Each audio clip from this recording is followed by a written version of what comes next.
read this to you first before I get started with all this tonight. For some of you, it's brand new information. For a lot of you, it's not, which is really nice. I didn't torque you off too much. You actually came back. So you'll get your checks on the way out for coming. I want to read this to you just because for me, this one scripture changed how I view myself. And it was very encouraging for the way I viewed others. And very, made sure I listened. So, and this is the Living Translation, just because I think it's interesting. It's 1 Corinthians 4, 3 through 5. There's copies out there if you want to have one. If not, that's certainly okay. As for me, it matters very little how I might be evaluated by you or by any human authority. I don't even trust my own judgment on this point. My conscience is clear, but that doesn't prove I'm right. It is the Lord Himself who will examine me and decide. So don't make judgments about anyone ahead of time before the Lord returns. For He will bring our darkest secrets to light and will reveal our private motives. Then God will give to each one of whatever praise they deserve. Do you know how hard it is not to judge yourself? Do you know how impossible it is to not judge everybody you see just by look? I thought that was a pretty good one. Okay? It's a very, very it really helped me to stop thinking what I thought. I could stop myself and say, I don't know the whole picture, so what am I even thinking about? How can I judge anyone about anything? Even my kids. I think I know. Had them sense. I think I know. But do I know? Probably not. Also, if I know, how are they going to change if I think I know everything? Remember that whole thing? How does people change? It's tough to be an alcoholic. And then you've got a family. So if I'm an alcoholic that doesn't drink, and doesn't act like one, am I an alcoholic? Am I? My family still treats me like one. By the way, I'm not an alcoholic. But if I was, the hardest thing you will face is having your family not treat you like one. Because they only know you that way. They've decided you've got to stay that way because they kind of like it, because they know what to expect. They might not even like it, and they complain at you and whine at you about everything you don't do right. But isn't it nice? They know exactly what you are because they've decided who you are. Are you an alcoholic? Are you not an alcoholic? Make sense? It's really hard, isn't it? So the idea of having a true conversation and actually being present with anyone that you're present with and actually not thinking that you know what they're going to say. Wouldn't that be refreshing? It's how we talk about getting bored with people. I'm just bored. So, well, you're not living then. Got no idea. You're missing it all. So, we're going to continue tonight in a few areas that I think will help. But at the end, I want to show how your physiology, your body, fights you to make sure you can't change. It fights against you for a period of time. And if you're aware of that, then that donut won't look so good. Okay? All right. Refresher. Stress can kill, remember? 77%, 73%, so over 70% of mental and physical diseases. Guess what? Stress. That's a lot. Okay? Remember I gave you a few stories about patients that I said, I think it's emotional stress causing your physical conditions. And 2 years later, they came in and said, you know what? This emotional stuff's making me sick. I said, good. So now we're on the same page, right? Okay? Remember, it impacts our heart, your adrenals, your nervous system, your immune system, the fluid retention you carry. So all you got to do is have an argument with somebody in the morning. By night, you're 3 pounds heavy. Okay? You just gain water. Okay? Your blood sugar, your spleen, and you bleed. Remember, your stomach and small intestine will bleed from that, and you get an inflammatory response. You swell and gain weight, and you're not a whole lot of fun. So here's the diseases. Heart disease, cancer. Do you know anything that's not attributed from this to this? Do you see anything that's not? And then you just say, well, no, that's genetic. So let's clarify one thing about genetics. If you're born with a genetic disease, it expresses yourself at birth. Doesn't it? You either have it or you have a recessive gene of it. But you don't have it if you're not born with it and express it. Does that make sense? If you're going to have a third arm, you're probably going to have it at birth. Okay? So keep that in mind. Everything else is developed and managed by our environment and ourselves. So if you're tired of being a mean person, you could stop being a mean person. Okay? But look at these other ones. Autoimmune. Women really get hit here. Okay? Arthritis. Pain, but women tolerate pain more than men. We just think we do. Okay? All right. Fixed mindset. Believe that your qualities are carved in stone. You can't change them. I'm just as good as I can be. I can't go any further. Okay? About any situation. Okay? How many, and I'm going to stretch you for the ones that have been here. Look at your children. Look at your mom and dad. Do you fix mind them? Do you lock them? Do you not give them a chance to grow or become? Do you stop encouraging them as people because you just kind of tossed in the towel? Okay? Do you want this for them? Based on the belief that your basic qualities are things you can cultivate through your efforts, your strategies, and help from others. Okay? Here's the mindset. Okay? You got a fixed mindset. Make a list. Find out what the triggers are. And we're going to talk a little bit more about that. Give it a name. I think that's just fun. I think it helps to name where you're having your biggest problem. Okay? And I usually just say, when I got an attitude. And I got an attitude with not enough latitude, and that's what I tell my wife when I'm losing it. Okay? And then usually she runs.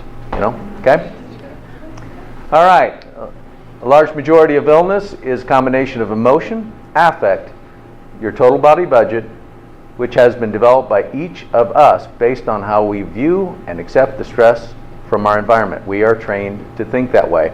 Remember, before we walk into a room, we predict the way it's going to be. We simulate it in our minds. We compare it if it's true. You came in to have a talk, right? You didn't come in and it was, everybody was in a swimming pool hanging out, suntanning. You expected this. This is kind of what you're going to get, except for some of the stuff's hard to listen to. Okay?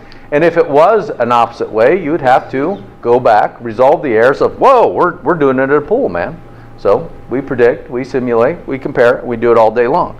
Remember the alcoholic? I'm only going to mention the alcoholic because it's just an easy thing and it's common in our society. And most people are having some addictive tendencies, whether it's alcoholism or not. I always love the person who criticizes the alcoholic because, of course, they don't have any addictions.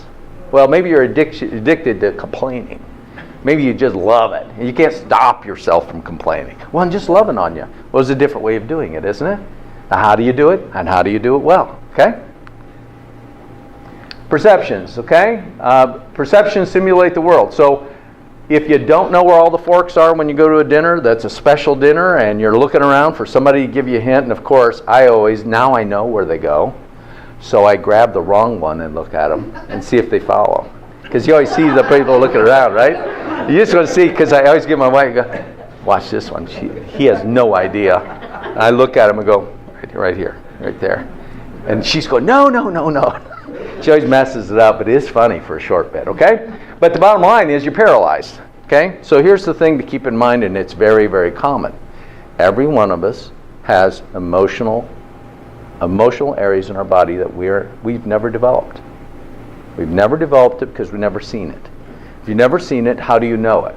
I read a book. It's a little bit different, right? A lot of families aren't healthy. So I'm interviewing a guy on dysfunctional families. He says it's now a fact that 57% of all families are dysfunctional. That's a majority of families. I said, well, wait a minute. Then does that mean the dysfunctional family is normal and the normal family is dysfunctional? Isn't that right? He looked at me and says, what are you talking about? I said, well, 57%, right? If that's what normal is, you got to start rating these normal people and get them dysfunctional because something's really messed up, don't you think? I thought it was funny, but he didn't think it was very funny. Okay? So keep in mind how simulation works. You construct a simulation, okay? You infer an image. You fill it in. You fill it on how your day is going to be, okay? This is why we experience the same event every different times. Why do you think GMOs are so popular? A little bit off track. I'm trying to mix it up for some of them been here, okay? Why do you want a GMO apple?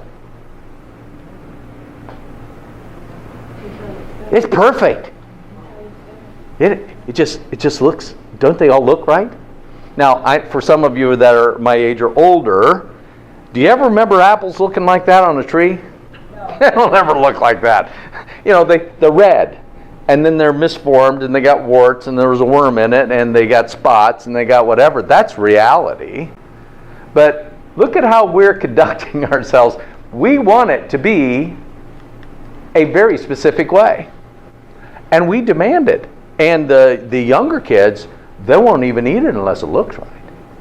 That's not an apple. It's got, that's warped. And I purposely would go buy the junky ones so I can set them out and see which kid will just eat what they need to eat. I was experimenting with the poor guys. They just had no chance, right? But I think it helps understanding, look how intolerant we become of our food. And marketers know it, don't they? You ever looked at a magazine and seen yourself in it? I have some magazines. I thought I would pull them out just for fun, and I couldn't find anything that looked like me, which is probably good. Okay, but the point of it is, but we will look at those, and we have grandchildren and children that are thinking they must look like that, but they're not anywhere to be found. Same thing happens with our food, our cars, our actions, our political politeness, our political correctness. I mean, I don't tell Patty Polish jokes anymore. I mean, no, I'm just kidding. I still do. Okay, but she tells me German jokes, and that's why it's okay. All right? All right, so bottom line is the human brain is anatomically structured so that no decision or action can be free of interception, body budget, and effect, how you feel, no matter what fiction people tell themselves about how rational they are. And that was hard for some people to hear. It was really kind of interesting. But keep in mind, how you feel at that moment clearly pushes your decision process. Clearly. Have you ever thought about the morning you woke up and you feel great? You're just nicer. Hey, honey, let me fix it. And then you wake up the most of the mornings like you are, and it's like, yeah, same old lady. She ain't making anything. I'll go make it. You get used to it. Isn't it amazing if you wake up with a decision to see that person the first time and share a different experience? Total attitude, total focus. Okay? Just keep it in mind. Okay? And here's probably the most important thing. Your bodily feeling right now will project forward to influence what you feel and do in the future. That's why we have such a massive narcotic problem. They don't want to feel because it doesn't. They just believe it's never going to feel good again. Okay? That's why I got people that they're waiting for 5:01 because that's when they can have the glass of wine. They can't have it at 4:59. 5:01 because that means they're not an alcoholic in their mind. But that's when they start the wine. Is it a problem having wine? No, it's not a problem having wine. But what are you having the wine for? Because I like the drink. I like the taste. And it's 1 ounce, and it makes you feel good, and it's medicinal. The doctor said, right? Okay, so remember the cupcake and the muffin? Do you remember that? Do you remember how absolutely dynamically cool that is? That your emotional decision of what you're going to eat, drink, think, do influences how you experience it. Does that drive you nuts? Because you could personally choose to have a great time at Christmas with Uncle Frank that's a nightmare, or you can choose not to. It is totally a choice, even though they're obnoxious, rude, and mean. But you set up the tone. Okay, just in case anybody doesn't remember it, 100 college students eat a muffin. They draw blood before, they draw blood after. And they fill out a thing that muffins are pretty good for them and da-da-da-da-da. A week later, they come in and give them a cupcake. The problem is, cupcake and the muffin are exactly the same ingredients. And they measure their bloodstream afterwards, and they have more inflammation and more of an insulin spike when they eat the cupcake because they decided it was bad for them. So think of this. What would happen if every time we prepare for everything we're going to do and we decide, just ask ourselves, what do I feel? I got some indigestion, a little bad attitude, pissed at my cohort boss. What would happen if all I did is I caught myself and said, I'm not going to go in the meeting with that. I'm not going to open the door and see my wife that way. I'm going to decide to feel different. Could you do it? I'm here to tell you, you can do it. How many do it?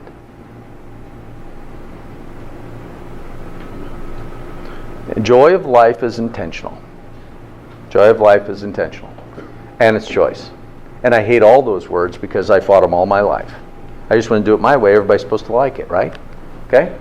My way is okay. Remember your affect. So remember, body budget, how you feel, your affect, and your emotions are going to drive most everything you're going to decide to do tonight, tomorrow, and otherwise. Period. It just is. And the worst part of it is the more I am actually checking myself, the madder I get about it. Because the more it's like, dude, I said that because. I know exactly why I said that. And that's a really tough thing to do. Because sometimes you're just not that nice. My biggest issue is not deciding what my kids are going to say or do before they do it. And they're 30 years old and 20 years old. And I'm really working on it. What I found is they're doing the same thing to me. Okay? That's interesting. Okay? All right, remember the body budget? It runs your energy. It's the amount of energy. You only got a certain amount of energy every day. Let's say that you don't have much energy, but you don't take care of yourself. So thus, you don't have enough production of energy because you don't feed yourself well, you don't get enough sleep, your attitude stinks, and you spend your time staying up after the spouse goes to sleep so you can hang out for 2 hours so you have just enough alone time before you have to get up for another miserable day. And you're tired as heck. You just are. Or you just have that one last shot of whiskey or just something else, and then you sleep like crap, but you think it knocks you out but your blood sugar is just plummeting through the roof. I mean, it's a disaster. But we don't know it. We just keep doing it because that's what knocks me out because I can't go to sleep. Okay? And remember, you're in control. You are in control. Total, complete control. Okay? Emotions are constructed. Remember, they start from the time you're born by everything somebody tells you, how you accept what they tell you, what they show you, what you do, what people do around you, period. Don't forget it. I think this is the only thing I want to really talk to you about that is important before we get into other stuff. Talk to your children about emotions. Help them understand where they're at. Now think about it. Dad's going to pull up a seat and go, now, how do you feel about it, son? Man, we're not doing that. We're emotionally inept as for sitting down and saying, listen, I tell you, the last time we talked, it sounded like you're pretty ticked. What are you ticked about? Well, because you think I'm this, and this. I'd go, yeah, I do. Am I wrong? If I'm wrong, just explain where I'm wrong. And let's talk about it. It's a whole different conversation.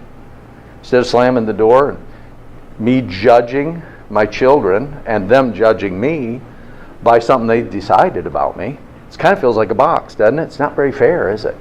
And we do it to our spouses. I do it to my patients. Don't mean to. Some of you have suffered through that. Okay? All right, so talk to your kids. Deconstruct it. Remember, you find books, you find safe places, you work on your feelings, you find specialists that work in these areas, you recategorize them. Expressive writing is another way. Okay? Fixing it is very clear. Same thing over and over and over is environmental factors.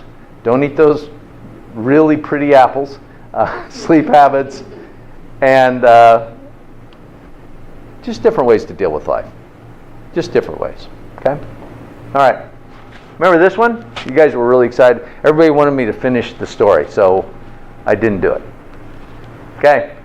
So what are your emotions formed to feel? You formed them. They're yours. Now what did you form them to do? Shame and guilt. I only bring it up Because I don't believe you become lonely, depressed, or anxious without one of those. I could be wrong, and you can contend it with me, and I could be wrong about some of it. But I think this pathway is very clear, because we don't even know what we're doing when we use the words half the time. You cannot shame or guilt or belittle people into changing their behaviors. It may cause temporary change, never long, very damaging to the person and the person doing it. So I've learned something very quickly in my professional life. I can't negatively manage a human being. I stink at it. I tried it. Because you know some people that the only way they're going to work hard is if you don't threaten their job. It's kind of like, if you don't get this together, you just can't work here. You got to get these things done, or else you leave these. And I just would feel awful. I was thinking, who would want to work for a crap boss like that? So I just got rid of them. You know why I got rid of them? Because that was the only way they were going to work. They had no other way to work because they were used to somebody shaming them and guilting them into feeling bad, busting their butt really hard, and then they just crash and burn. I mean, how many of us have worked with people? That's what happens, right? It's like, I don't know what happened. They were great for 60 days, and they just fell off I don't get it. Then I had to have another talk with them. Well, what's the talk about? Well, I was reminding them what they weren't doing right. Well, great. Okay. They took it as what? I'm an incompetent fool that's not good enough and I could never make it, right? So I found, in my estimation, give you an example. Year end, when I had my larger facilities, I would take people out to lunch for their year end reviews. Now, in my business, I took whatever you made, let's say it's $10 an hour, and your cap over a 20-year period of growth, as that would be $20 an hour, let's say. And over those 10 years, I gave you $1 raise every single year, no conversation. If you made it to December 31st, you had a raise. It wasn't a conversation about their performance. My job was to make sure that your performance was good enough all the way through that. And if it wasn't, I'm supposed to find ways to grow you to get there. And if you can't get there, I offer you a lesser job. That seems honorable, doesn't it? Seems fair. It seems reasonable in my estimation. And the 2-hour conversation is, what am I not doing to help you get your job done? Because whatever it is, we're going to make it better.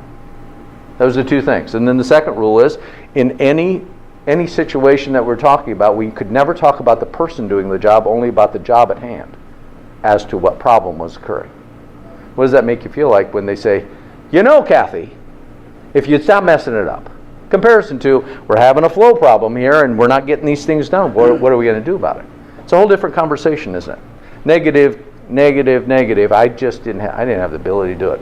I can't do it. And some people will try to push you into being negative because they need it. Why do they need it? It's familiar. Pardon? It's comfortable. In fact, without it, you don't love me. You don't really care about me if you don't try to guilt me into something. Or you don't set an expectation of bizarro. I'm used to never quite adding up. They're motivated by that. That's what is their fuel. Yep, for a short period of time. Without it. Absolutely right. So you start thinking about how that's applied, and it's pretty scary. And we aren't just doing it to ourselves, we're doing it to everybody else, right? Okay, so shame and guilt. It's just definition, okay? It is an intense, painful feeling or experience of believing we are flawed and therefore unworthy of acceptance and belonging. Is this an indicator of a fixed mindset? Well, yeah. Do you remember my sled? And I'm sure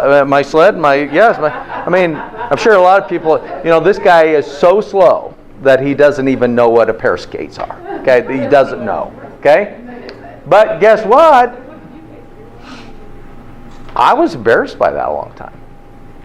Nobody saw me. Nobody even made fun of me. I was too busy doing it myself. Okay? Too busy doing it myself. Now, who comes up with that when I know you can't even judge yourself because it's foolishness? It's very straightforward. Judging yourself is stupid. You don't even understand yourself until you die. But we sit there judging ourselves. Okay? Difference between guilt, judgment, hope, plans, Things like that. So just kind of keep it in mind, okay? Guilt. You committed an error, make a mistake. It is something you did. You can apologize and get over it, can't you? I just messed up. Feel pretty bad about it. Kind of told you the little lie, right? The bubble gum when I was 3 years old, snuck in my pocket, took an extra one. I still feel bad about it, but, I apologized, paid the extra money, and got whipped. Anyhow, so here it is. Here's the problem with it. I am. It's your state of being. How do you correct something that you are? You can dye your hair. Doesn't do anything else, but here it is. Inadequate, never enough, lazy, not smart enough, fat, stupid, not pretty enough. I'm just not. Everybody's going to reject me because, nobody likes me. Okay? What if they knew who I really am? What if they knew about my dark side? Okay? I like comic strips. I do. And if they knew, they would never take me seriously. You never know, right? Being an outsider to community, self-loathing thoughts. Shame is like a prison, but a prison you believe you belong in. Right? Right? We all do it. Some. We all do it some.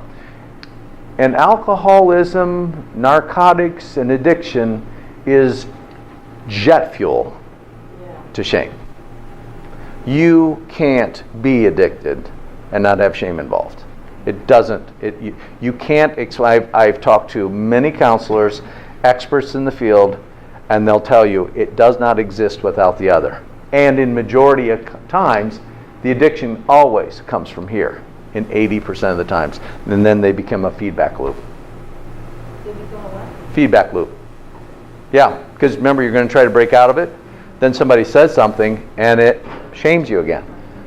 You got rejected from this job. Instead of them just not picking me because they had a better candidate, I was not enough.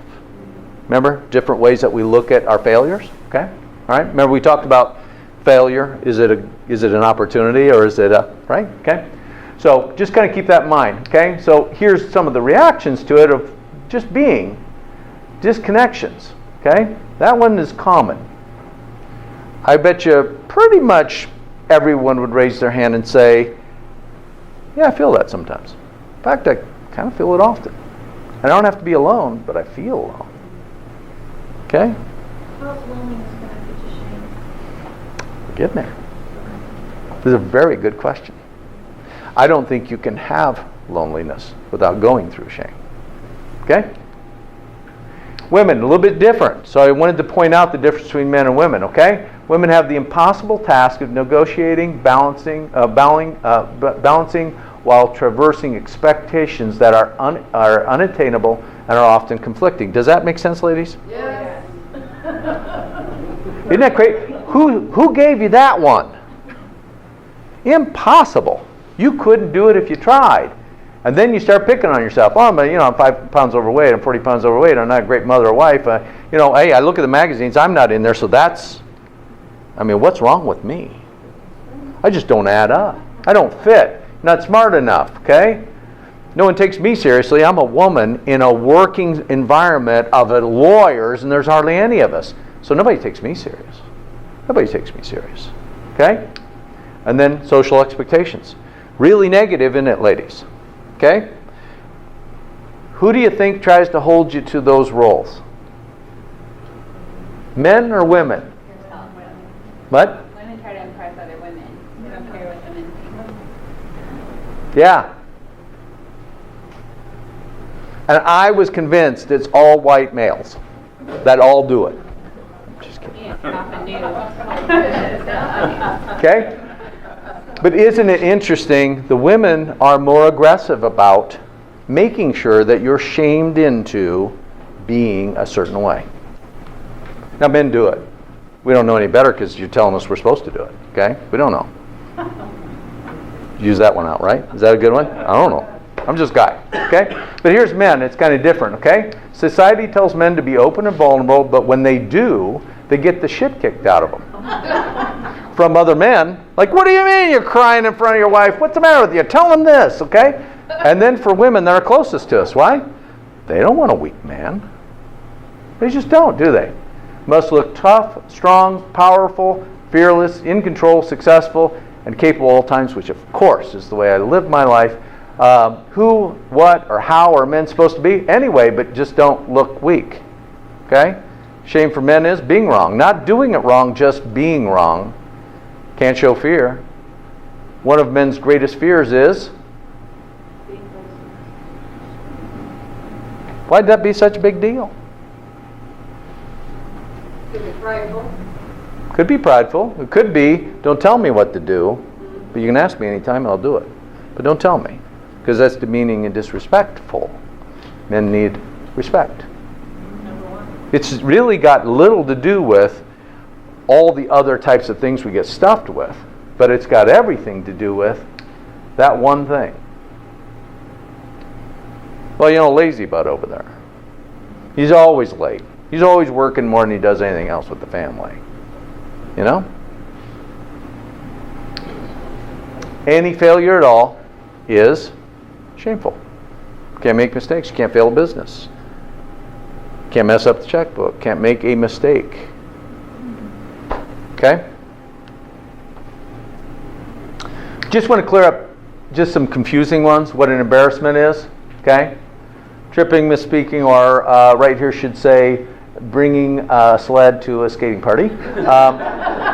Humiliation, something that happened that you didn't deserve it. People believe they deserve shame, so they don't talk about it.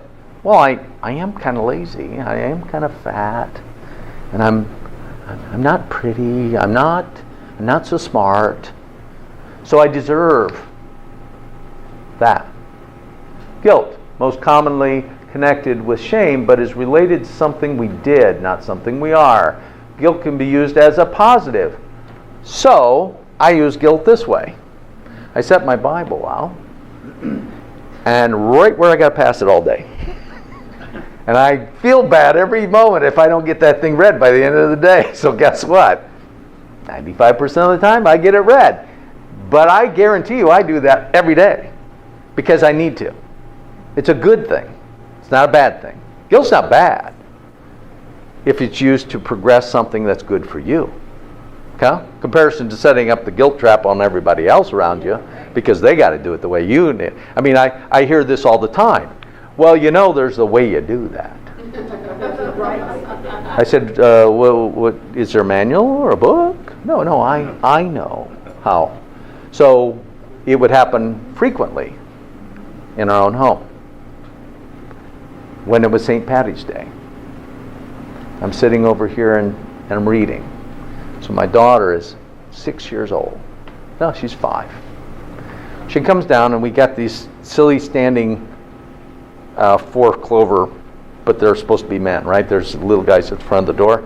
My 5-year-old comes down, trouncing down the steps, hair all over the place, and she stops and she looks and she thinks that's off. She goes over and she changes it. And she goes, And she walks in, gets some water, runs upstairs. My wife comes on down. She's got a bag of things, and she stops and she comes over and she shifts it back. And she heads back upstairs. My daughter comes back down. She's getting a snack by now. I'm still reading and stuff. And she goes, She does this. And she goes and she changes 2 of them. And now they're balanced, and then she gets some almonds, and she goes back upstairs. My wife comes back down, and she says, what is going on in here? And this is a true story. I'm watching the whole thing. It was hilarious. And she repositions that thing. I'm laughing so hard I fall out of the chair. She comes and she says, what's wrong with you? And then Abigail comes down, and she goes, somebody's messing up my, and I don't know what, because there's a way, right? There's a perfect way, and if you don't do it that way, it's the wrong way, right? Don't we feel that way sometimes? There's a way. Is there really a way? Is there a time limit to the way? How much stress would you not have if there wasn't a way?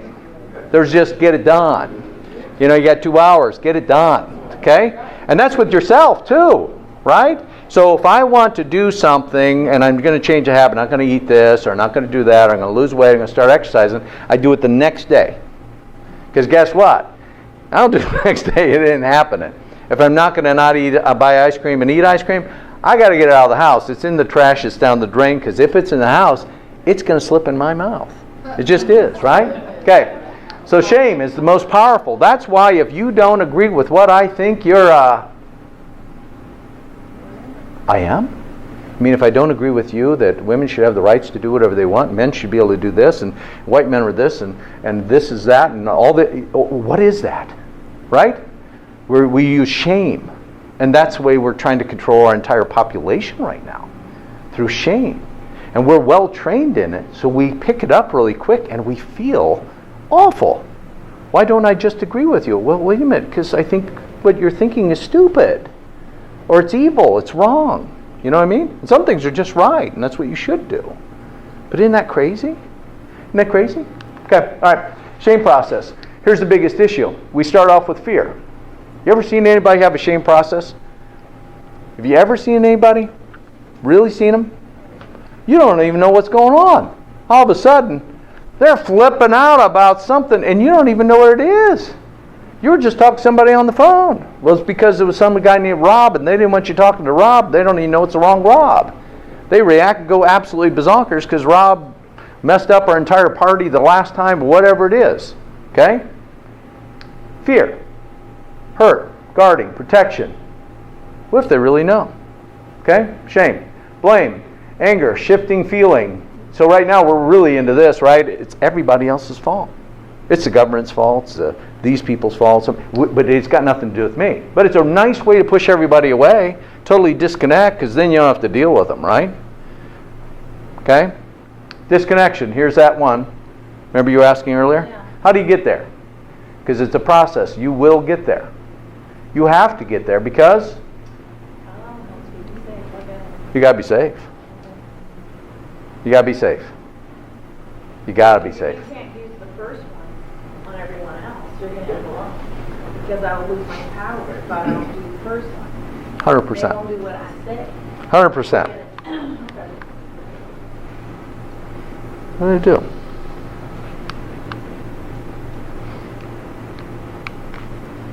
Did I do something? Oh, because I messed it up. Okay. Excuse me just a moment.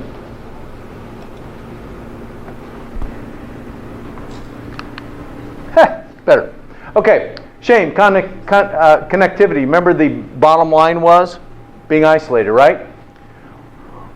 We need this in our lives to be healthy and being part of a group. How many have watched our kids sacrifice a relationship with us to be cool? Yeah. Or wear something, or just push the envelope so much just to be able to do it? How many times do we do it? Okay? Disconnection because of who we believe we are stokes that fear. Okay? Well, of course, they don't hang out with me because remember? We've got ourselves all labeled. Shaming by those who we care about and care about us is rampant. Partners, family, friends. It's perpetuated by these folks. On the pulpit, sometimes you don't hear a word associated with grace, total forgiveness, that you're made purely in His image. You just hear a lot of things that's wrong with you. Over and over, and how you can never get out of it, and you can never... To me, that isn't what is true. So that happens even there. It happens here. This really happens here. You're a diabetic. Well, what if I change my diet and my blood works normal and I don't have any diabetic signs? Oh, you're diabetic. It doesn't matter. I've labeled you. You are now a permanent diabetic. You're a permanent alcoholic. But wait a minute. I haven't drank for 46 years. I have a great marriage. The kids are good. And I've really grown. No, it doesn't matter. You're an alcoholic. You're a star. You will be forever. We need you to be a chronic disease group. We must shame you into you are this. Unchangeable because you are. Isn't that crazy? Just crazy, isn't it? Body image, overweight, short men and women make less money. That doesn't seem right, does it? So all you tall people, you're out of here. Okay. Trapped fear is fueled in a damaging way. But remember, this is perpetuated really well. And look at what our kids look at all day. And our grandkids. They live it, man. They live it. That's why suicide rates are going through the roof. I mean, can you believe how frightening it is? When you really look at the levels and the numbers, it's frightening beyond. Okay? And we watch it all the time. Okay? So here's the blame. When shame and fear are present, blame is not far behind. We blame ourselves, self-loathing, self-esteem. We blame others, mates, children, bosses, work, political parties, races, religious groups. I mean, I know all the Baptists hate me. I know it. Because I don't believe in one thing that they believe in. I'm kidding. I really don't know if they hate me or not. Okay? We emotionally implode. We lash out. Children in place. So, you ever seen the mother cut loose on the kid and you try and figure out what the kid really did? Or the father who's just screaming at him while he's out on a ball field just trying as hard as he can because he isn't playing as good as dad thinks he should? You ever feel that way? It's like, what are you doing? Wake up, okay? We use blaming as a way to deal with our feelings because, remember this one, Deborah? Because we feel powerless. What are you going to do to change it if somebody doesn't like you? You can't. Who gives a hoot? Okay? But we do. It's like I got to be part of this group. And mostly in, kids in 6th, 7th, 8th, 9th grade, it's really tough. Problem is we do it into high school and then we do it in college. And then people come out of college and guess what? They're still doing it to themselves. It's like if I'm not part of this group, I don't get to do what I want to do. Well, I'm sorry, but what do you want to hang out with that group in the first place? They're mean, nasty, rotten people. It doesn't make any sense, but we do it. Or we find the group that doesn't do nothing. Or the group that just complains about everything, doesn't do anything with their lives. Isn't it funny? We surround ourselves with exactly how we feel. Okay?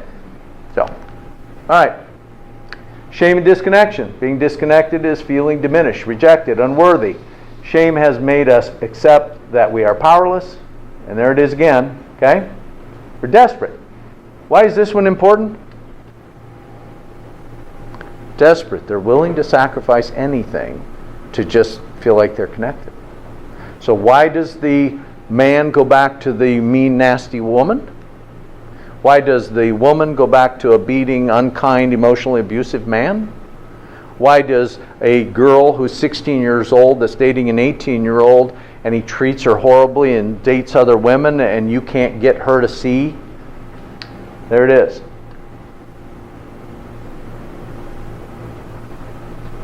Happens to everybody. Somebody in your family. Why does somebody drink themselves until they can't move? Or they can't think? They're desperate to not feel. And some people will sacrifice anything to do it. Okay? Shame and resilience. So just talk about how do we get out of it. Okay? Because that was a little depressing, isn't it? It's really depressing. It's like, oh my God, I do that there, and I do it here, and I do it there, and I know a bunch of people that do it, and we all do it. The idea that we don't shamefully do a bunch of things that we haven't just assessed, why do I feel that way and I can't do anything about it, but how do I stop it? We just don't. Here's how we start changing it, is we just courageously speak. Wouldn't that be great if I got up here and I could just spew it all, every single bad thing I've done, good thing I've done, all the problems I've got, addictions, attitudes, what I think in my dark side of my mind? What would you think? It would be a much smaller group next time, wouldn't it? Okay. Compassion.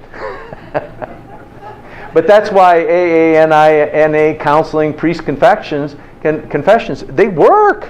Why do they work? You get it out. You get it done.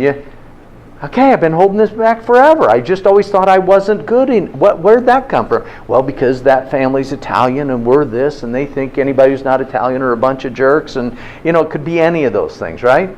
So I figure the mafia will be after me after this is published. Okay. Compassion allows us to feel and see the pain, not only in yourself, but what others feel. Okay? Willing to hear and talk about pain in others. Are you really willing to want to hear what your mate's telling you that you don't want to hear about you and about themselves? But you do if you care about them just as a person. Because remember, they don't get to judge you. And you don't get to judge yourself. You got no right to. You got no place to. And it doesn't matter if you do, because you're going to be wrong. Isn't that weird? Why spend all that time being wrong? Okay? Connection and reconnection. Okay? The hope that things could get better. But if they're not, hope, future are gone, and fear of the future is high, which, well, you know what? I think I wrote that wrong. The bottom line is, people get anxious when they're worried about their future never going right. Because remember, we have a job interview. We're worried about the job interview because they're not going to like our hair. They're not going to like that I gained 10 pounds. They're not going to like that I'm not going to answer one question perfectly. What is it? It's a self-image. You got to do your best, and when you're done doing your best, if it didn't work, you grow from it, right? Okay, just something to think about. So becoming aware, critical awareness, bottom line is just be aware that it's happening. Do you know your triggers? Could most of you tell me 3 or 4 triggers that you know? They say this. So I mentioned a trigger earlier, right? Don't tell me what to do, ask me what to do. You know why that triggers me? It's because I was never asked to do anything. I was always told what to do from the time I was little until I was 18 or 17. And that's so demeaning to an individual to never think that I could have an opinion or an idea, or maybe it'd be done better because there was a way. Does that make sense? And that, I think, is really important. Figuring out what it is really helps. It is the most freeing thing in the world is when you get it, and when you hear it, you know it. Because then you don't walk around pissed off all day. Okay? So, has anybody... Okay, stop reading the board. Tell me in the last week if you've had one day that you've wasted 2 hours pissing and moaning about something you couldn't do anything about. 2 hours in one day. Silently or like out loud? Oh, well, we don't want you doing it out loud here, Franny. That'd be bad. I'd walk in, Franny sitting with the patient. You won't believe what he just said to me. Okay? 2 hours. 2 hours wasted in a day pissing and moaning about something you can't do anything about. The way they said it, the way they wouldn't do it, the way... Now, there's a difference between contemplating a decision to change things to make them better. But is that what we're really thinking about most of the time? We are ticked. We are wasting our entire life. So, Pastor Harry Passion, my mentor, said the following. He says, when you get to 12 o'clock, from the morning to 12 o'clock, and there's 2 or 3 things you have to do for me. Number 1 is, you have to be wherever you are. You aren't thinking about the next patient, the next appointment, the next anything. You're there. You're there with them. That's number 1. Number 2, you get to noon and you're not pissed at anybody about anything that you can't do anything about. And if you are, you'll say a prayer about them and you put it to rest and you get to noon. You know how long it took me? 3 years. I called him. He says, you did it. I said, yeah, 12 o'clock, man. Now, 12:01, I screwed it up. But I was really good until 12. Okay? You know how hard that is? But let me tell you something. He said, how do you feel right now? I said, man, it's a good day. He said, yep. Is everything good about the day? He said, no, really wasn't. But I didn't experience it being bad. I said, that is so odd. Why don't people do it? It says it took you 3 years. Okay? It takes 3 years. Can you imagine what that feels like every day to get ready to go to bed at night and you're not bugged about anything? Just not. What an odd day. I mean, think about it. If we were putting you to that task, how many years would it take you? A whole day. But you've had some good days. You know, vacation days, everything went well with the wife, the kids, it was a smooth day, nobody's bugging you, you're taking a rest, you're reading. What happens? At the end of the day, you think, man, if I could have a day like that, that's a wonderful day. It's a choice, right? It's a choice. This is really big. Perfectionism pretty much stops. Remember, dysfunctional families, which is what normal families are, now that I've proven it with the author, okay? Okay, so just kind of keep in mind that shame diminishes your capacity to practice empathy on yourself, by the way. Addiction, it just pours it on. And those that are deep into their addiction, they don't want nothing to do with feeling nothing. That's why they're doing it. They gotta do it. The idea that they would do that, they might break down and literally not get out of bed the next day. They don't know what they do. So they're going to keep stuffing. Okay? That empathy is the ability to perceive a situation from yours and other person's perspective. This has all got to do with creating a hostile environment so that that empathy will end up being something that you can apply to yourself. That's the bottom line. Okay? All right. 4 attributes, okay, to be able to be in the world. Don't make it up. Just be yourself. You ever seen anybody that's totally themselves? Totally. Nothing affects them, man. How many of you met, honestly? I know how many I've met. They're weird dudes, man. Women, guys, they are just themselves. They're not mad at anybody. It doesn't matter if you're mad at them. It doesn't bother them. They don't want to hurt your feelings. They're just cool cats. And it's not because they're dismissive. They're working people. But have you ever met very many? How many has anybody gotten past 3? Totally authentic human beings. Is that bizarre? That's almost bizarre. We can't even think in our own family do we have one. That's totally real. Just themselves. You ask a question, you know you're getting the answer, man. You might not like it, but it's going to be absolutely true, isn't it? Isn't that something? So, I heard a very good friend one time say that I think what life is you spend all your adult life trying to decondition yourself from screwing yourself up in the first part. So you can become whole and complete. Kind of interesting, isn't it? Okay? All right, what expectations do you have of yourself? Why do you have them? Are they healthy or harmful? How do expectations of others affect you? There's that authentic person. You might want to just smile and get a picture of one and hang it and you just say, that's it. That's me, man. Long hairs, whatever. Okay, be realistic and honest. Network of people that are safe and judgmental. How many of you have at least 2 people that are totally safe and non-judgmental? Yeah? Not a whole lot of hands. Totally. 2. Totally safe, non-judgmental. It's all cool. Guys don't have as many because we don't need them. We don't need them. I got my wife. I got my wife. I say, okay, good. Great, that's going to work. And when the wife tells me it's the husband, I know we got no chance. They got nothing. We're in so much trouble. I can tell him anything. I said, good. Now we'll work on lying first, and then we'll go from there. Okay, so here's the goal. Find a therapist who's skilled in moving you. This is the key. Why would we want you to move from shame to guilt? Shame you cannot change. You are. We want you to become guilty because you can apologize, correct, and improve. That's what AA and NA and all those types of things do. That's why it works. It works really well. Shame and guilt are conditions that are malleable. They can change and improve. You don't have to stay like this. The goal is to move the shame we feel into guilt category because we can change and work on it. There's those doggone authentic people. I hate them. We reach for help in safe environments and people. That's what we need. Remember, you form these patterns in the same way you formed your emotions. They are built, not inborn. So if you have it, you did it. How many times we have 4 kids, same family, best family in the world. One commits suicide, the other one's a drug addict, and 2 of them are, valedictorian and whatever doctors. Okay? They just are.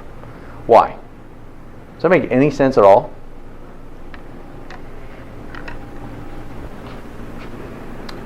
So the guy is the valedictorian, he's the football captain, he's the homecoming king, he's straight A, he's going to Harvard, commits suicide on his final day of high school.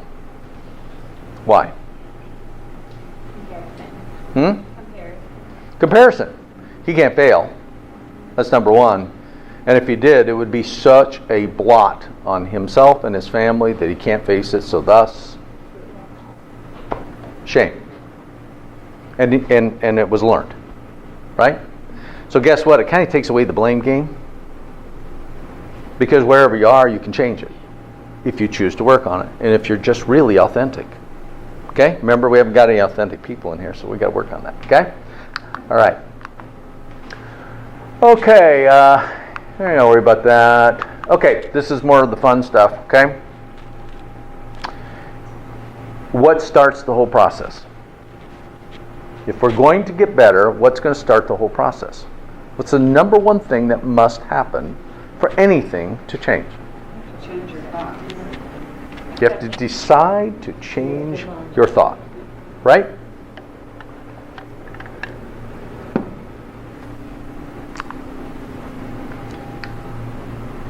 Changing chemicals, brain, emotion, remember we talked about this, affect, body budget are changed in this manner. Neurotransmitters, neuropeptides, hormones.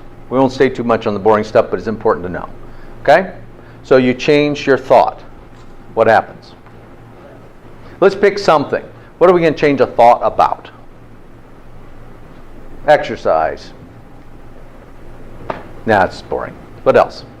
I'm not eating cheesecake. I'm not doing it. No more cheesecake. A pound of cheesecake a day, every day, for 20 years is bad. So we're not going to do it anymore. I'm decided no more cheesecake. Okay? At least that's what I thought. Right? Neurotransmitter. So I made the decision. Now what happens? Okay? It's chemical messengers called ligands. Okay? And they influence the cells in milliseconds. So in milliseconds, all over my body, it knows I'm not eating cheesecake. I'm committed. It's kind of like that muffin. It's good for you. It's just good for you. Okay? I've decided. So all these nerves get communicated. So that neurotransmitter that I decided I'm not having cheesecake anymore, I'm going to either excite the brain or slow down the brain so I can calm down if I'm getting a little excited about not having cheesecake. Because you ever had the panic? Like, wait a minute. No cheesecake. Do you know what that really means? No cheesecake. All my friends do cheesecake. In fact, we have Cheesecake Friday and cheesecake at lunch. My mom makes the best cheesecake in the world. Doesn't that all start popping in almost instantaneously? Okay? But remember, you can rewrite those nerve cells. Remember, they love cheesecake. I've decided I'm deciding I'm not going to have them. I can change my mind. Okay? This is not just for women. Men can change their mind too. Okay? Here's the second ligand. The most abundant member of messengers manufactured in the brain and the immune system. They are dropped into the bloodstream and have specific, basically it goes to the hormones. What are the hormones? Hormones then direct every cell in your body to do something. But these don't just go to the hormone sites. They actually are bridges between the body and every cell in your body. I'm sorry, your brain and every cell in the body. So in other words, I just thought it. It starts trickling these little messengers like Star Trek, missiles. And every cell in the body is going to start getting this message of, he's not eating cheesecake. What do you think they're saying? What? What am I going to do when I go? I mean, how am I going to tell you know what I mean? Everything. It's like, wait a minute. We rely on that sugar and junk pretty bad. Okay? What do you think? We're not going to survive this. That's what's happening. Okay? And then the third ligand is the hormones. So remember that insulin? Remember these two? They're sisters. So if you get stressed, adrenals, your insulin goes up. If your insulin goes up, your cortisol goes up. Remember that? Okay? Now think of what my body's thinking. They're saying, listen, I need insulin, I need sugar, I need stress hormones. You have trained me to do that for 20 years, a pound a day of cheesecake. And right now you're telling me you're not going to do that. Okay? Is that bizarre? But your whole body, you've trained it to be this way. You did it. Nobody else ate the cheesecake. Okay? Nobody. So I got this guy, he comes in, he says, his wife's sitting there, and he's run down, he's exhausted, he mumbles when he talks. He's a blue-collar laborer, does bricklaying, exhausted, but he's miserable, absolutely a miserable cow. And he gets scheduled, and I get a call from his mother. His mother says, my son's coming in. I said, well, I can't confirm that he's coming in, but what can I do for you, ma'am? And he said, well, he's the most miserable person I've ever met in my life, and he's going to be a hard patient. I doubt whether he's going to stick with it, so I don't know if you want to accept him as a patient. I said, well, thank you very much. If I see that person, I'll consider what you said. Hang up the phone. 2 hours later, brother calls me and says, and this is a true story. Yeah. We went through 5 relatives all telling me that is the most miserable cow in the world, and working with him is the worst, and he's never going to follow through. So, okay. He's not in the room. Okay, not in the room. Okay. So him and his wife come in. The wife's sitting over, about like you are. And guy's sitting right there, and I'm going down through the checklist. Well, do you drink any alcohol? Yep, I get 1 a day. Okay. And out of the side of my eye, I see the wife's foot start kicking. Thinking 1. So what do you drink? Well, I drink whiskey. He said, just 1. He said, yeah, just 1. Wife's foot kicks twice as high. So how big is the whiskey? He says, about that big. I said, that big? How like that? He says, oh, it's about a quart. About a quart. That's it. And he just stops and he goes on. He says, what else you got to ask me? And I said, you drink a quart of whiskey a night? He says, yeah. He says, that's what I do. And, I work hard. I said, I got it. And okay, so you drink a quart of whiskey a night. So what do you think his system does when he decides to stop drinking? He was miserable. But here's the biggest thing. It was really interesting. Is kind of cut through it. It says, well, do you want me to help you die or see if you can stop it? Your choice. I don't really care. I don't care. Because you don't care, I don't care. And I said, I'm going to leave, come back, I got 5 minutes, you tell me if you want to live or die, you tell me. Because you ain't going to be around long. So I sit down, and he says, oh my God, says, not stopping the alcohol. I said, no, you don't have to. You're going to go down to this much.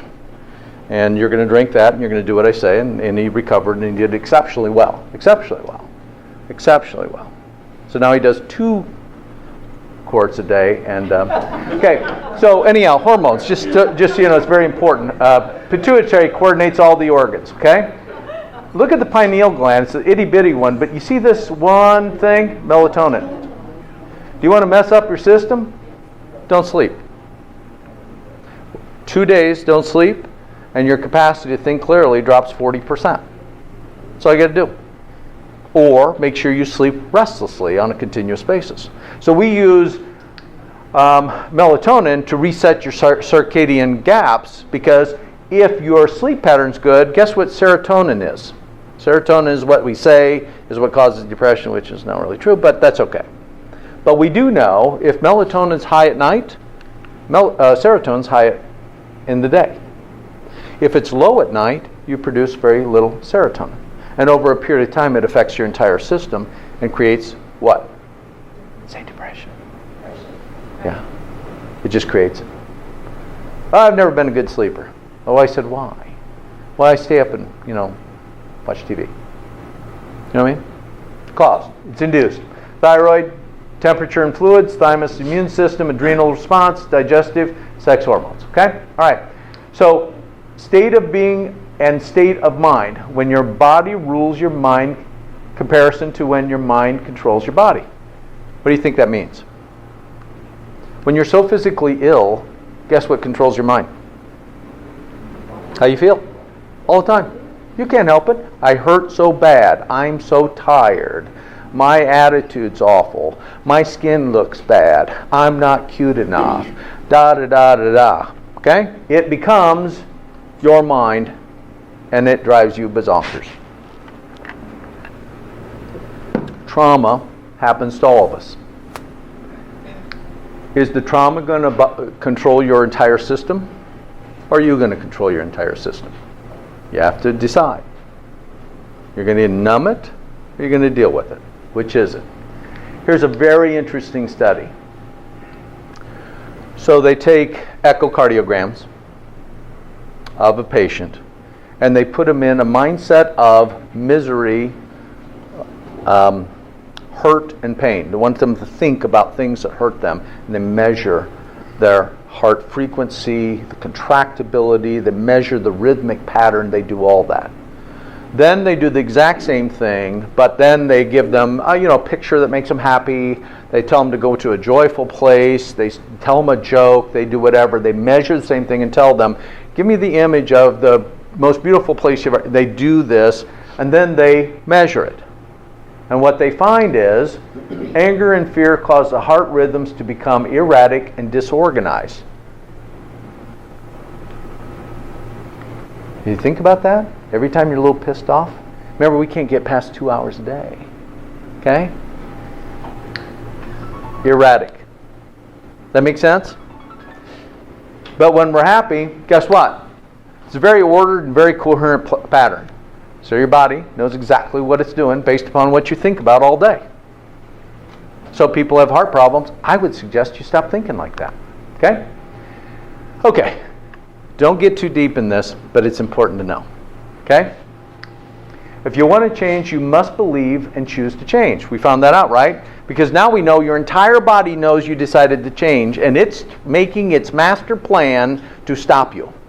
Because it's used to being the way it is. Right? All day long. I'm not going to drink alcohol. I'm not going to drink alcohol. I'm going to, wait a minute, that pissed me off. I think I'll have just one tonight.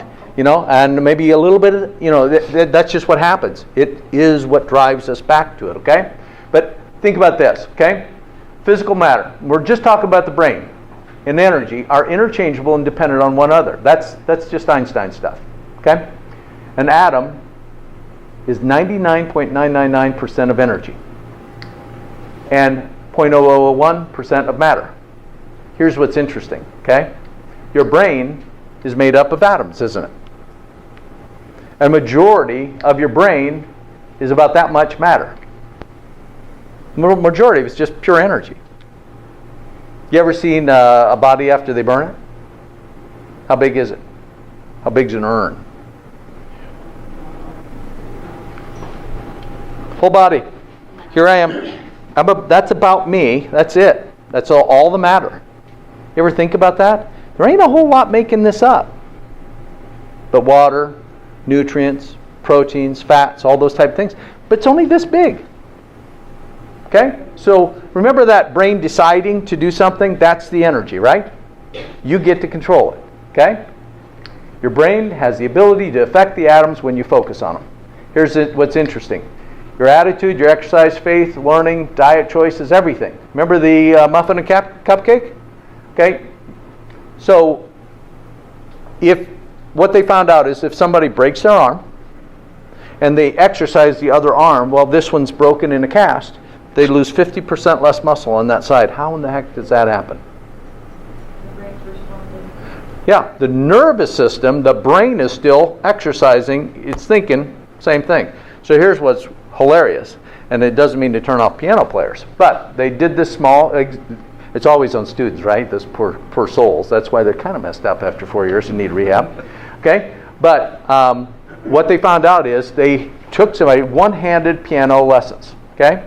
They went in, they practiced an hour a day, 7 days a week for an entire month, and then they would measure how well they learned the keys and everything else. The rest of them did the exact same thing, but they didn't have a keyboard. They just did it at home. They practiced. But they had no keyboard. And when they went in and measured, they were 50 to 75% exactly the same as the person went in and practiced every day. Because why? The nervous system coordinated with. The only thing that was missing was the muscle reaction. Like shooting a basket. The more you shoot, the better you get. Same type thing, isn't it? Okay? So what do you think is going to happen if you concentrate on it? It sounds so easy to just do it. Just concentrate. What if you pick 5 things that are important to you? 5 very important things. Okay? And that's something that every day you give 2 minutes to. Where do you think you'll be in 5 years? Honestly. I've done this. I've been a part of Truth Work for 13 years. 5 things, and 4 of them have occurred. 1 has not yet, but I'm expecting it to. And it's a big one. These were big ones. Never thought they'd happen. But every day was a prayer and 2 minutes of concentration on that. It was important for me. Okay? What happens if you pick 5 things and spend 2 minutes each and you concentrate on it? Okay? I haven't got any time for that. Okay? Energy responds not to what you want, but it does respond to who we are being. Remember this? Emotions, affect, brain, and body budget keeps coming back, doesn't it? When these 4 change, your energy changes. Can you ever feel the difference between somebody that's got a different attitude? Remember that video I showed you that one night? Okay, the last time? And all you had to do is say, hey, it's your long-lost friend. Shake their hand and say hi. The room roared, energy soared, right? Okay? So keep in mind, if these things change on the things that you are focused on, you change. Remember this? If you're this, you draw your closer like waves around you, and incoherent waves draw you near like waves. In other words, you'll hang out with the exact same people. Why do we like to hang out with people that are like us? Huh? Yeah, you feel normal. I'm telling you, when because of the rehab facility over at Community Hospital, Fairbanks. So sometimes I do their acupuncture things for them, and I'd say, my payment is, I just want to sit in one of the groups. And sit there, and I would then get to ask a question or two, and I'd always say, how do you guys feel sitting in this group with a bunch of addicted people? They all say the same thing, like home. I feel great. I am so relaxed. It's the only place I'm myself. Nobody's picking on me, telling me what I'm doing wrong, what a failure I am. I'm just okay. And here's the whole thing. They all think so stupid, just like I do. They just think like I do. They think, how do I get the next drink? And how do I get some heroin? Or how do I get this? Because I need to feel this way. And then they're able to tell me, well, why do you want to do that? And why do you feel that way? And then they walk you down a different way of, well, maybe you don't have to do that. Maybe you're doing this to just block pain. And maybe you're trying to hurt yourself instead of help yourself. Do you think? It's a whole different relationship. So guess what we usually hang out with? People just like us. Because we kind of like ourselves. We like our profession and religion and group of people. And now think about it. What happens when you're the only chiropractor in meeting of medical doctors? That's a scary thing. Okay? No, just kidding. That's gotten better. I mean, after I got out of the hospital last time, it was just fine. Okay. But your surroundings. Remember we said you make a choice. I'm part of the Cheesecake Factory group. Okay? And remember, it's Wednesday cheesecake. Guess who I'm hanging out with? Cheesecake people. They have a tendency to be a little overweight and a little bit paranoid of not getting their cheesecake every day. Now, what a priority of life? Cheesecake. So if you want to change, I decided to stop eating cheesecake. It starts changing everybody I hang out with too. You just don't think about it. But you can become a different person if you choose to. Okay? All right, so future. Remember those cells? Okay? Cells, molecules, atoms, subatomic particles, energy. Brain is energy. So the bottom line is we spend all this time talking about this mass up here, and the truth is it completely works for us. At any moment, at any time, at any beck and call, to change things. You want to be skinnier? You can be skinnier. You want to be fatter? You can be fatter. You want to be smarter? You can be smarter. Remember we talked about emotionally inept people? I'm one of them. I had to learn how to become an emotionally available, attached by reading and studying and researching and asking questions and being vulnerable and all kinds of things that I never thought about doing. My gosh. But it's a different life. Kind of cool. I can relate to almost anybody. I can have great respect for somebody that has completely opposite views of me. And that's cool because they are not judged by me. At all. About anything.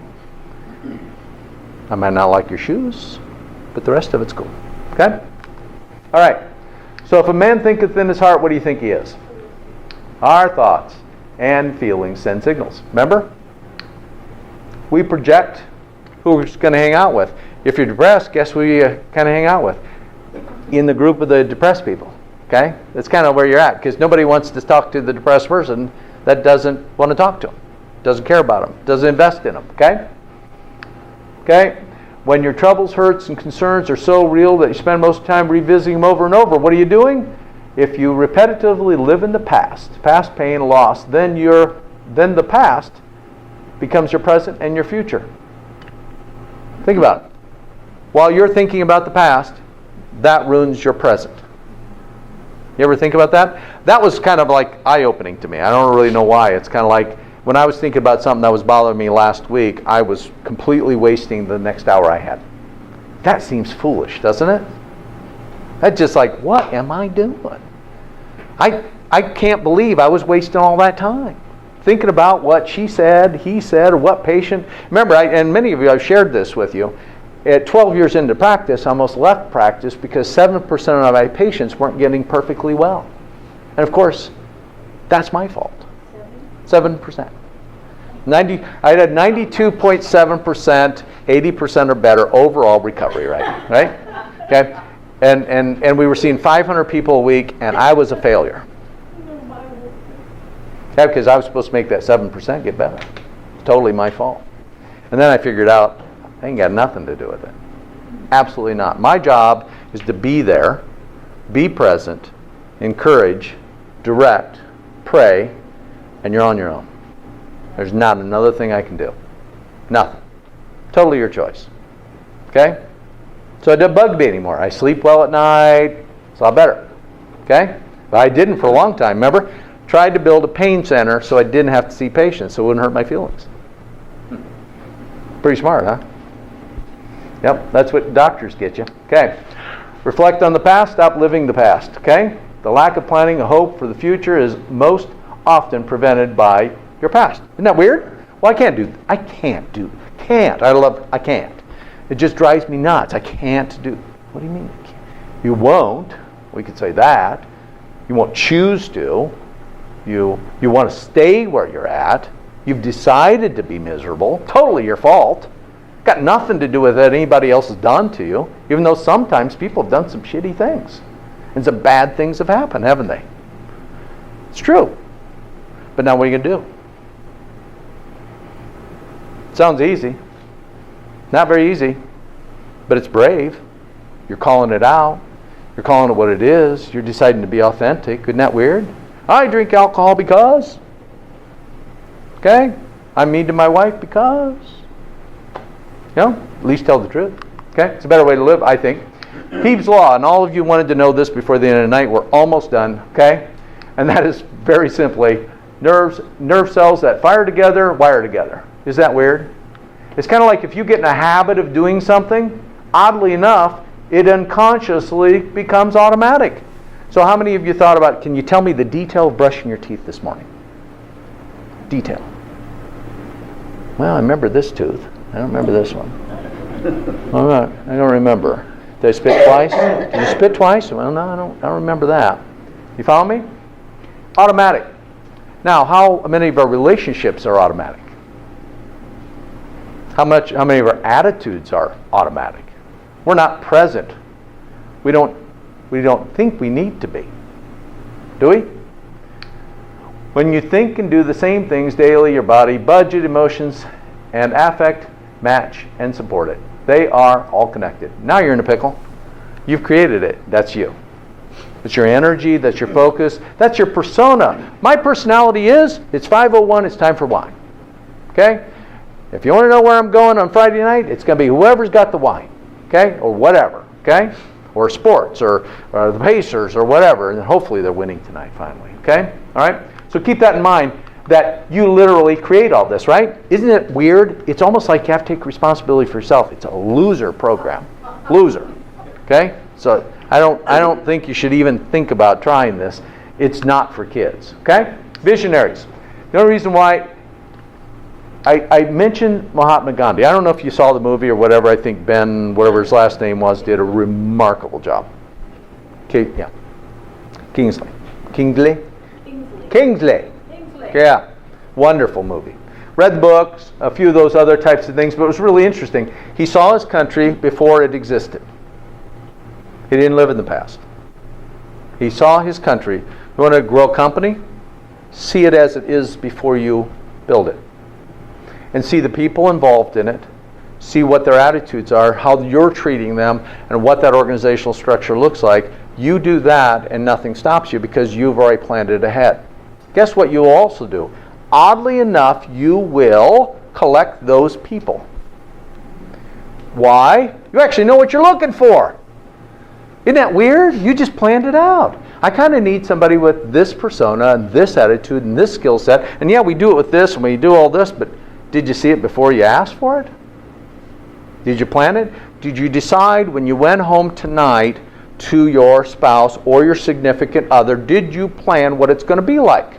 Not because it's your way, because remember, we all got our your way, because it's only my, this is the way I planned it. I saw it this way, it must be this way. Okay? How could it be so it's great fun? No matter what it is. Because if you're being authentic and you're not judging them, you just get to roll. Isn't that weird? What a weird night tonight could be. I don't know if I want to hear or not about that. Okay, so change. Okay? Learning knowledge, learning new patterns, or change an old one. Okay? Oddly enough, you use your brain, your emotions, affect, and body budget. Isn't that weird? Here's what you have to do. You have to learn the knowledge, you have to receive instruction, you have to pay attention, intentionally work on it, and then you have to repeat it. Everything's the same. Can you tell me anything that's not that way?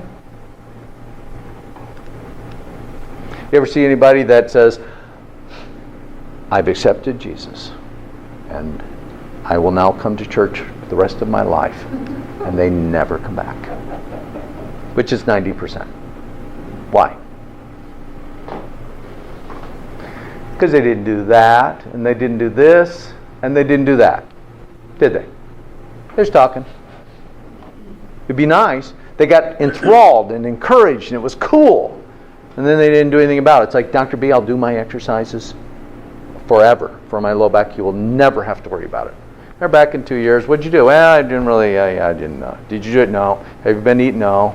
How about no? Okay, well, what do you want? Scraping. Good. That's what I'm thinking. Isn't that fair? Scraping, it makes the whole world, makes me feel so much better.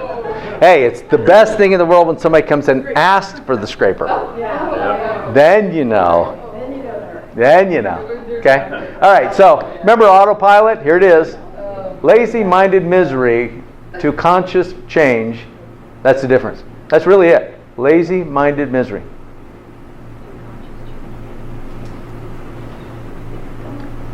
I'm so tired, I need to go home, get a bite to eat, and watch some TV. I can't be reading and reading and reading and stretching and working because I'm tired. Can't do 5 minutes? No, can't do 5 minutes. Got to watch that show. All right, how about tomorrow night? Well, I'm probably going to get home, get a bite to eat, and then I got that show I'm going to watch. And I know I can't be thinking about doing that. How about the exercises where you just think about exercising for 5 minutes? Oh, no, I can't do that. Can't be doing that. You don't know how hard I work. I'm tired. You ever hear it? You hear it in your mind? Hear it in your body?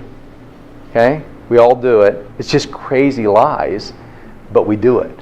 Because you can do 5 minutes. You can do 2. You can do 1. Just do something. Remember? It took me 3 years to get to noon. Okay? All right. So, lazy-minded misery. That's why I usually ask people, are you depressed or miserable? Well, I think I'm miserable. Well, the doctor said I'm depressed. Well, all right, good.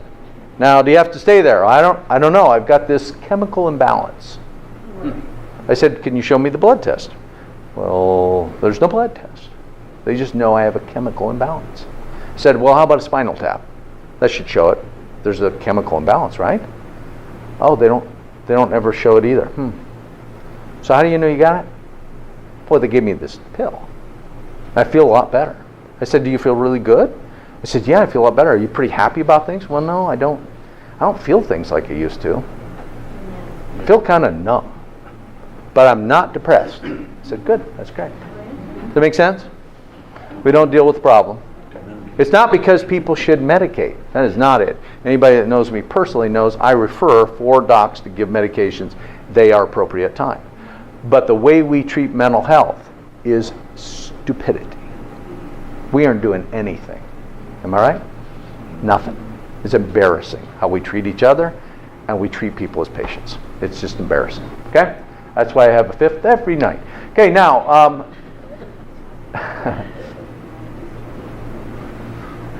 so I think you get this, right? You know what happens now. You kind of know what happens. You hang out with the people. You eat the foods. You think the thoughts. You don't practice. you do practice, you decide to change, and you decide to get rid of lazy-minded misery and make a conscientious change. That's what you're trying to do, right? That's all you're doing. About one thing that matters to you. Could you do that? One thing. Does most people think they could do one thing? Because that's all I suggest you try. One thing. Okay? So here's the change. Willfully pay attention. Remember? 3 years, 12 o'clock. Okay? That's tough. Okay? And once you get through a whole day, it's the most odd thing. You want to take a picture of yourself. It's like, that's like, yeah, I got a day. I got a day of happy, no misery. I mean, it's not easy. It really is. You maintain and continue to change more aggressively as a momentum. Does momentum build if you're doing the right thing? Oddly enough, I don't have to have cheesecake anymore after being without it for several years. And if I do have it, kind of enjoy it, but I don't need it all the time. Isn't that weird? I don't need it. I just thought I needed it. Okay? Remember those atoms when they bond together? And that's the way it is for physical and emotional. They all are attached. They all continue to support each other. It just depends on what you're going to do with it. Gratitude and hope is usually the first day that you know that you're changing your plan. Gratitude and hope.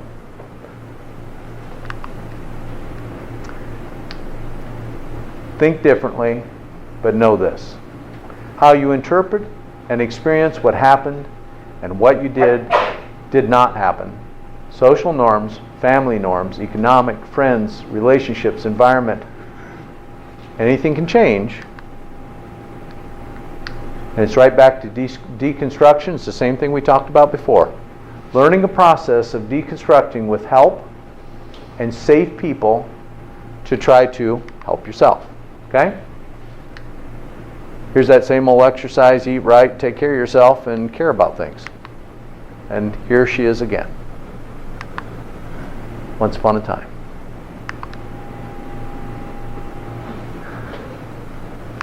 Any questions?